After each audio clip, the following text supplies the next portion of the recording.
welcome back to another Better Calls All Yaps. I'm here with Jordan, JK Charters. How you doing today, Jordan? I'm doing outstanding, man. Just been grinding, kind of grinding in the shadows a little bit. Not telling too much about what's coming, but we're kind of ramping that up now. And so, but what a time, right? What a time to be alive with everything that's happening with agentic commerce and all the tools at our disposal. I mean, if you're an ideas guy, if you're someone that you know has always wanted to build certain things, like you can actually do it now, and it doesn't cost like an arm and a leg, right? And you don't have to pay huge dev teams and all these different things. So it's exciting, super exciting. Yeah, I think the challenge is gone from like actually execution to like after execution. What happens now when you have something? What do you do with it? And like, how do you like now that you can test and iterate on so many different things and you can try things out? What do you do after you found something that's good and has like some sort of fit after that, right? And isn't just slop. So it's amazing to have you on. I'd love for you to go into a little bit of a intro about yourself, like share with everyone who is JK Charters. Oh man, let's see. Well, where do I really start? I mean, I guess I can start with what most people might be interested in is how did I get into this industry, right? How did I get into crypto and all of that? So just kind of break that down. So it was in 2017 that one of my friends was had his own like crypto exchange, his own BTC exchange in Korea, and that kind of like got me thinking about about crypto. But before that even was in 2010. So in 2010, I was running 4 sports massage clinics in the Portland, Oregon area. Oh, and I had a friend that was mining Bitcoin, and he was like, bro, this is the future. And you need to take payments for massage services at your clinics with Bitcoin.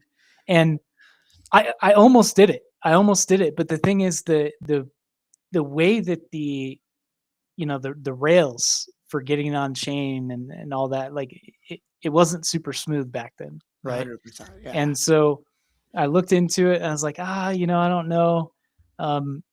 Maybe we can do that in the future. And I didn't even read the white paper like an idiot, because no, seriously, if I would have read that white paper, bro, but how do you not read the white paper at that point, right? He told me to read it. He's like, dude, read it. And I even thought to myself too, I was like, okay, digital money. I don't know.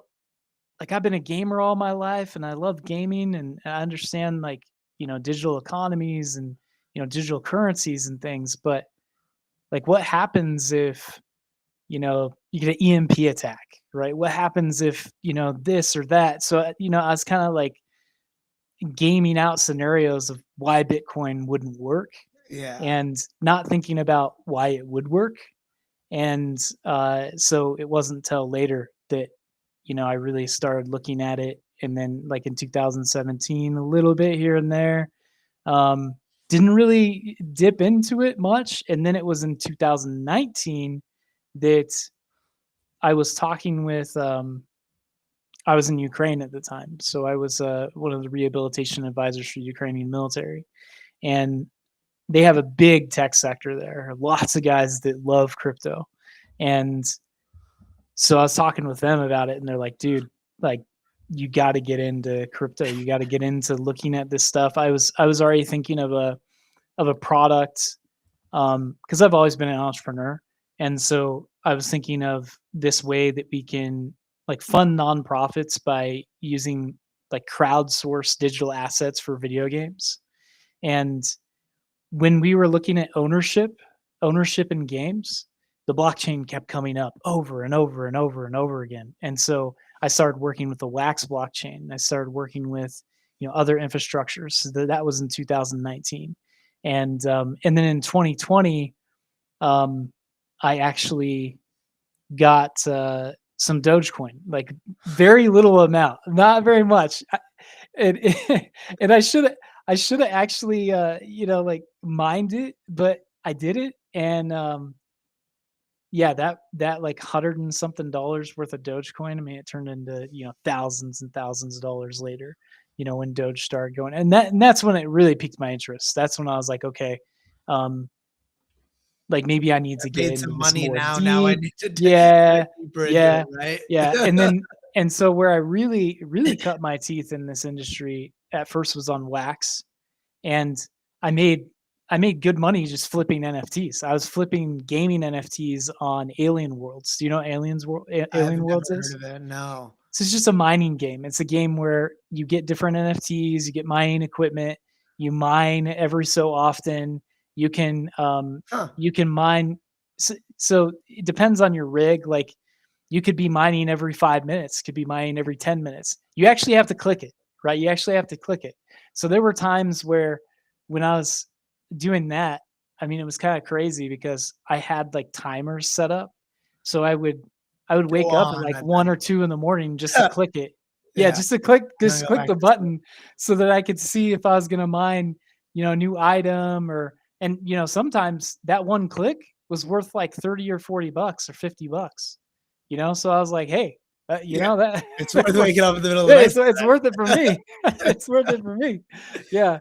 And then that was kind of like the beginning of like 2021, and then into going into um like early 2021, I found DeFi, started getting into DeFi within like BSC, and then I did some other things, and then my biggest chance or thing that just kind of put me into the industry like full on was I got to be one of the co-founders of Polydoge, most successful meme coin on Polygon natively, right? And so we took that to 260,000 holders in 2021 with 120 million market cap on all the major exchanges, and that's where I got to learn how great this industry is and how I got to see both sides of it, right? Yeah, I got to see all the great things and all the bad things, all combined in one. It was quite the schoolhouse for me, and then that just kind of led to more opportunities, looking at what's working, what's not, and then I mean, I really just like I keep going back to looking at the problems in our industry and like how can we make it so that there's more win-win situations, right? How can we make it so that more people are like what has happened since 2024 to now mhm. is just so tragic to me. The huddle culture being gone. um you know I don't know if you saw the stats of that X post that someone did the other day on Solana, talking about how 2 years ago, the average time that was being held for a coin on Solana was like a day and a half or something like that, right? Yeah, What do you think the average time is right now? within the minutes or seconds. It's 60 seconds, bro. Yeah, How can you build anything off of that? that's You fact. can't. You Yeah, can't. Like how can you? And so, like we would have never been able to build Polydoge the way that we did in 2021, right? That in that the never would same have happened environment, yeah. without everyone in the community pulling together and actually having a very active community building that brand and building the presence and everyone working together.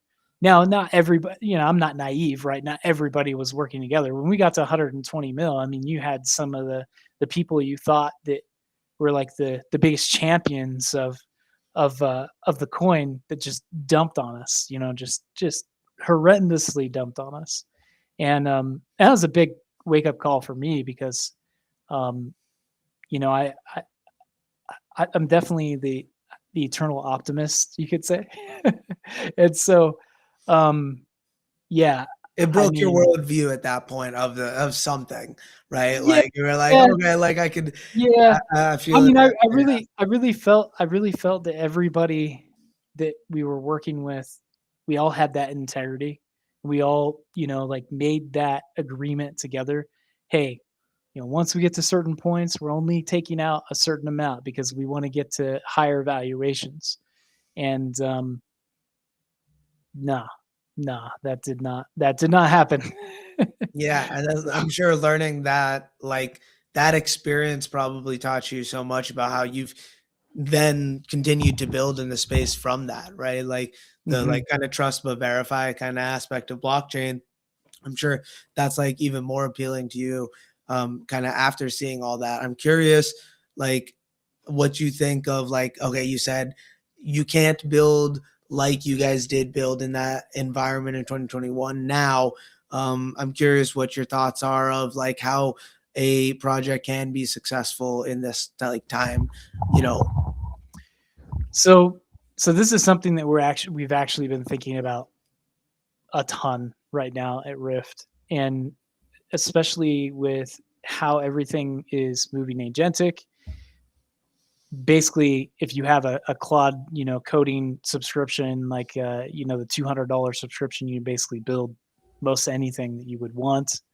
Now, so when it comes to what are the moats that are out there now, like where, so once anyone can create anything, once there's a point where um, yeah, software is not as valuable, where do you go next?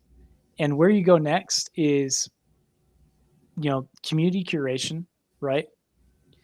Also, another thing is you're looking at the way that you tell your story, the way that your brand is built, like those things that are not hard. I mean, that are extremely hard to copy because it's so embedded within the culture that you curate and develop, right?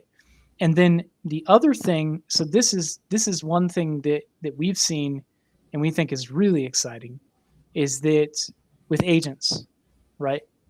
Agents are going to dominate trading. They're going to dominate, pretty much every interaction.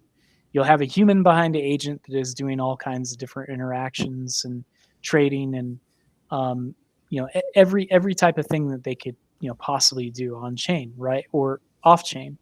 And so with agents, they don't have the same emotions as we do, right? We can actually direct them and guide them into better outcomes of what we want to see for the future, right? Whatever we optimize for those agents to do, they will compound on it to infinity. And so for us at Rift, what's very important is that we build products and systems that are ready for this agentic era and that can compound the right things, right? Make more positive sum games. And so that's really what we've been focused on and focused on. Okay, so if we can help change these behaviors, right, and create the right incentive and reward structures called mechanism design, um, then we can actually lead to a much better environment in our industry using agents. And so that's the big opportunity that we have right now. Um, we're not like stuck in this box where now we're just going to PvP each other to death.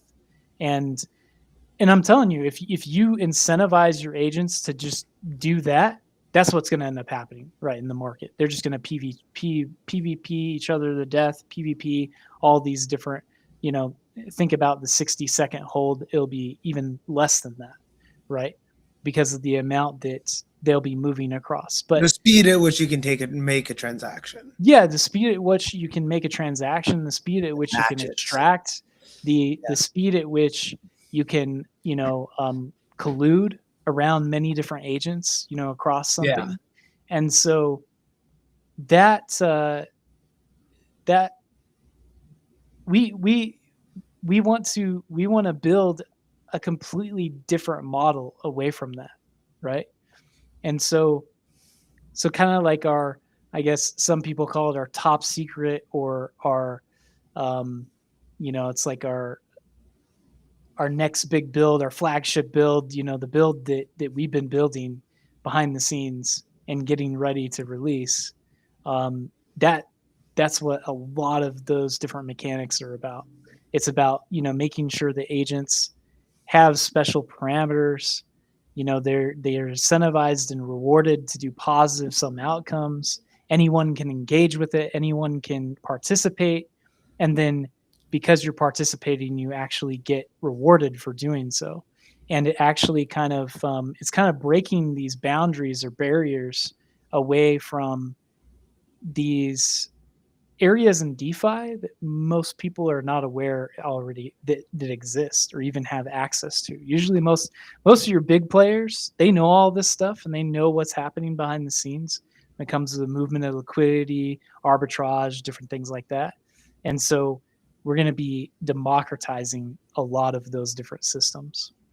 I love that. I think that's so Mhm. important. The positive sum outcomes part of that. I think one of my favorite things about this community and what got me so excited was I was blessed when I was in Portland, Oregon, actually, in 2022 to meet some awesome people focused on a DAO out there, but very much the just regenerative community, as opposed to the degen community. And that regen community got me really excited about what was possible with the tech, and solely the tech and not like the hype cycle part of crypto.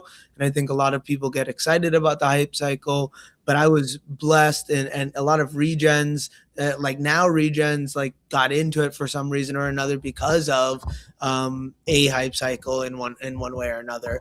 And some people like continue to chase those, and then some people like pop into like, okay, like I found my way to make the world better. Like you said, positive sum interaction. So that's super exciting to hear that you're working on how we in an agentic world are going to start becoming more of this PVE type mentality where it's player versus the environment of like making the world a better place, as opposed to the past, hundreds of thousands of Yeah. years.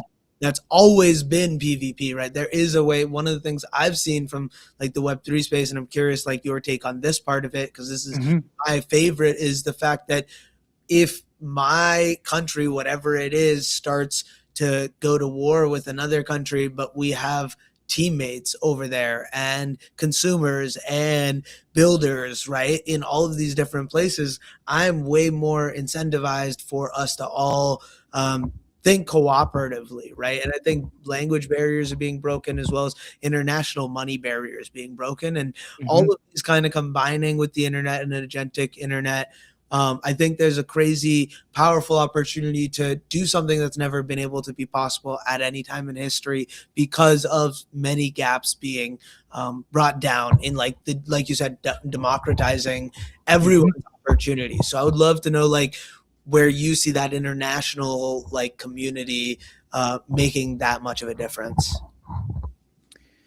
Well, so this kind of goes back to some of my previous background. So um, I don't even know if I've talked about this recently, but so in 2013, I was kind of like um, quote unquote on my deathbed, right? So like I have a major chronic illness from my service in the Marine Corps, and so I'm a 100% disabled veteran. You may you, you wouldn't be able to tell, right? Because I hide it so well. Like I am in pain 24/7. It is it is tough, right? It's tough, but I get to make a choice each day whether I be a victim to the circumstances or be empowered by it. And in 2013, one of my favorite franchises is Final Fantasy. I love Final Fantasy ever since I was a kid. And Final Fantasy: A Realm Reborn, which was the MMORPG. So Huh. they redid this MMORPG, right? I played it in like I think it was in 2010 that I played it a little bit. So I kind of knew how the game worked before they did like the redo. And So here I am in just excruciating pain. I'm like, I need something to take my mind off this pain. And so I end up playing this game, and I get to be like one of the very first people in the world at 3 a.m. in the morning on this server, right? And I think to myself, I go, okay, what am I gonna do? Like, how can I establish myself, in this virtual world?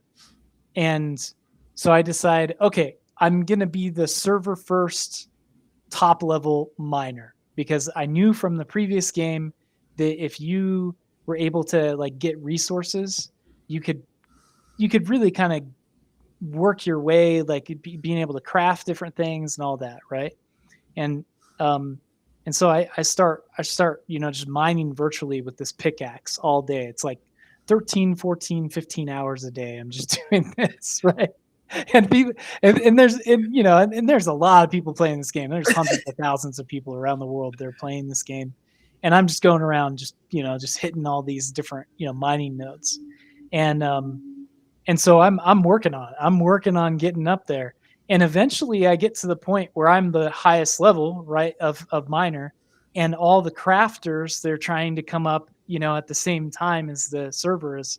They're trying to get to higher gear, best in slot gear for that particular level to go do the bigger raids. They have to come to me for the resources because I'm the only one that can go mine that stuff, right? And so I start, giving them all this stuff, give it, and then eventually I get to this point, and it's maybe like within a week and a half, I get to this point where, like literally, I'm the only one that I actually can control the prices of all of these different assets. And so I have like spreadsheets, right? I have spreadsheets of the different items that I'm the only one in the entire this whole server can actually get this item. And so I start negotiating with other, like with the crafters, right? So I'm negotiating with the crafters. So it's almost like I'm creating my own like, flea market. market guild, trade guild kind of thing, right? And what ends up happening, which is really just wild, is that because I end up getting server first level 50 miner, and because I'm controlling so much of these resources that these crafters need, I end up being the most wealthy player on the entire server, right? So like I have more. I could literally buy anything in the game that I'd ever want, right? And then some.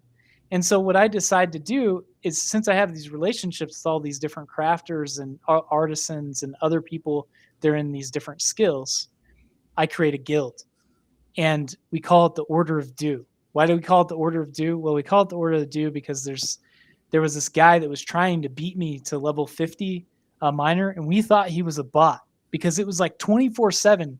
He was just going, and he barely would talk to us. And we found out it was like two people that were, on that account going back and forth, back and forth. I still beat him though. I still beat him to level 50 server, which is crazy, right? And so we call it the Order of Dew. That guy actually ends up joining the two people on that account. They actually join us. But what we did with this trade guild is very fascinating for, I guess you could say, like social experiment, because there's this law that's called the law of consecration. Have you ever heard of it? I have not. Do you want to explain it? So it's a social order and construct where everybody contributes. It's not communism. It's not communism. It's where everyone has a high level of skill within certain things. They all contribute to the whole, and then they all are able to benefit from each other. Like you don't necessarily, the 1 + 1 = 3 kind of mentality. Yes, very very positive sum type of social structure. And so when I did that with this guild, I implemented the law of consecration among this group. There's about 500 of us around the world. We end up being the most powerful guild in the entire game. That's pretty crazy. Yeah. And so I kind of go back. I think about that social experiment, and I think, okay, what would that look like on a higher scale? Like, what could we do on a higher scale? And the thing is, to get to that level, you actually have to do behavioral models, because it has to be completely voluntary as well. Completely Yeah. voluntary. It's not coerced. It's not forced. Everyone has to volunteer to be a part of that type of system. With agents, we can kind of move them in different layers across that stack and Yeah. teach them through different incentive structures on how to do something like that. I'm not saying that Ryft is going to do the law of consecration for the markets. I'm not saying that. What I Yeah. am saying is that we're kind of going a step below that, but it also would completely transform the way that the markets work right now, and kind of create different opportunities, where you're not having this mass extraction. You have a lot more options at your disposal, right? So like one big option, right? One big option, and maybe this is some alpha for anyone that's watching. One big option is OTC, right? Being able to trade peer to peer, any type of token. It's not necessarily if you OTC, it's when you OTC. When you look at traditional markets, 80%, 80% of traditional markets trade OTC Yeah. right now. Totally. Why? Because of the options for that secondary liquidity, and also being able to make it so that you're not, hurting the chart, right? And this is something that the vast majority of this space, we have AMMs, we have all these other, types of liquidity structures.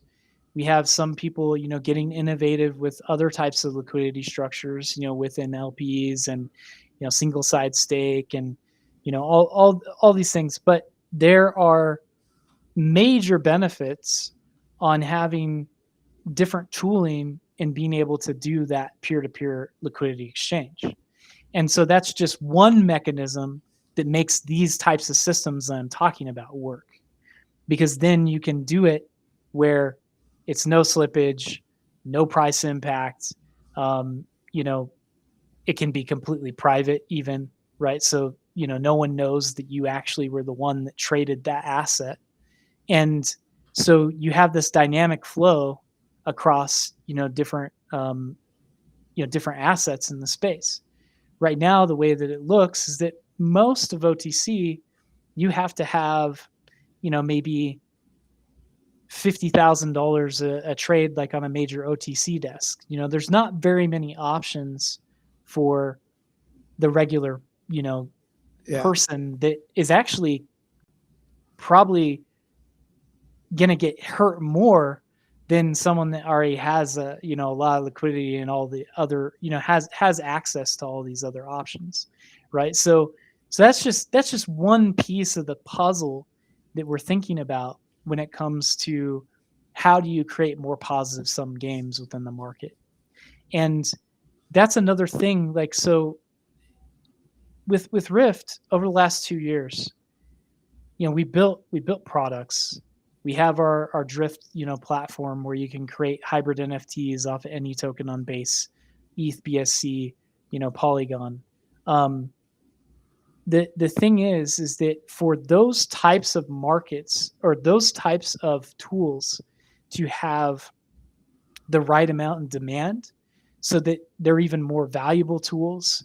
They're valuable tools, valuable for utility, valuable for conviction and commitment on chain. But to make it so that the velocity of the liquidity can actually move and be dynamic, um, that's what we're building now.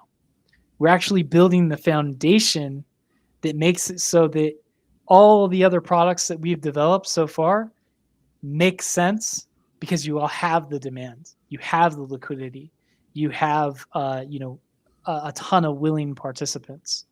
And so that was the big breakthrough over the last like 6 weeks that we really had to come to. We had to have come to grips with at Ryft was like, okay, these products are great. They have good utility, but for it to really be that powerful flywheel, you have to have the counterparty, right? And 100%. that counterparty really is kind of non-existent for these types of products right now, especially with NFTs. I mean, think about it. You got Magic Eden that just Yeah. shut down everything, right, with NFTs. And so with our next big iteration of what we're doing, I mean, NFTs will definitely be on the map again, but they're going to be used in a utility way that is just makes so much more sense. And we can build off of that core and just fully expand it. And then all the products we built before, they make all the sense in the world. And it's not like, oh, I'm just waiting for, you know, waiting for some type of liquidity. The demand's going to absolutely already be there. Totally. No, I love that. I think it's when you don't have the market conditions for your products, you're going to make them, right? And I think that's such a powerful statement. It's like, we know these are powerful. We're going to create that demand that is going to be there for what we've created. So I love that. I think it's super beautiful. I'm really excited, to try it out and then really play around with it because I know there's a lot of people in our on-chain music community that have been really in that space of like wanting to bring a positive sum energy from NFTs and bring NFTs back in that capacity as well. So I think there's gonna be a lot of people really excited. I'm excited to make some more drifts and get involved more as you kind of come into this next phase of what you guys are building. Where can people get to find you on the different places where you most active? I mean, we're most active in the Telegram and or on X. We're starting to get a little bit more active on our Discord right now.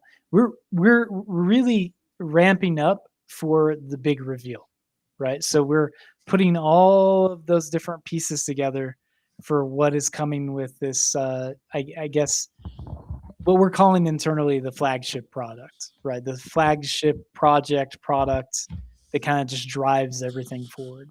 Because now, when you make drifts in the future with this product that we're about to release, you will have demand already there. You're not going to have to go and find a bunch of different people like, hey, go and get this or get that. The demand is already going to be there from the incentives, the reward structures, the ways that the agents are working within our system. Heck, Everyone, the agents that people are bringing to our system, and we will keep leaking more and more information as we get closer and closer to the testing, because we're going to do a full on testing, right? So there'll be private testing, there'll be public testing, several different testing tranches that you'll be able to test with your agents and see how it all works, um, and then position yourself and get yourself ready for when we open the main floodgates. And I wish I could say what I have in my mind, but I'll just say this: the way we're positioning this product, it will already have an existing funnel at the start. So that's awesome. we're already beachheading into areas of the market that already have flow that we can directly tap into, which is unique. It's rare that you can find an opportunity where you can actually tap into something existing, build the first frameworks and testing from that, and then build on top of that, right? I love that. I think that's such a inspiring thing to be trying to aspire towards. I think it's really like I'm excited. We'll definitely be around for our for as much as we can and sharing that out. I think everyone getting their own agent is a big thing. That as well as just getting more into vibe coding and being more comfortable with that is a big thing I've been pushing. And I think for all of the non-technical folks out there, the first thing you can do is try and like Jordan said here, get ready because the Ryft is coming and you better watch out. So thank you so much for coming on, Jordan. I appreciate you spending your time here. I'm super excited for what's to come. We'll definitely have to get you back on as we dive into more of the product and as it comes out over the Yeah, next few thank you, months. bro. I would love to be on and we can actually demo this new product once we make it public, right? Once we're Amazing. making it public, I mean, during the public testing phase, right? We could go through it and be like, this is the reason we chose this. This is what this is. This is what this is. It's extensive build. This is Perfect. not. This is nothing like our MVP. I'll just say that the MVP is it's like 1/100th of what this is, and Awesome. that's why it's taking it takes time to build something that's this robust, this interconnected, so many different pieces. Um, really making it simple too, right? Like it's complex on the back end, but on Customizable. the front end, I mean, very, very simple. Like we're That's using awesome. Banker, shout out Oh, Banker. We're interesting. using Banker Terminal, through different ways that we're managing some of the UI. I mean, we've probably got at least 15 different types of existing infra that's already being integrated into the whole stack. So I mean, this is yeah, it's That's awesome. it's sweet. Yeah, Hell yeah. Well, we yeah, will definitely get you on for a demo as we get closer to that public phase. And I'm excited to see what you guys got coming down the pipeline. Feel free to always reach out. I'm always available to share stuff. And it was a blast chatting today. So thank you same again brother. for coming on. Thank you for anyone who's watching this or jumped in the live. Have a great rest of your guys' day.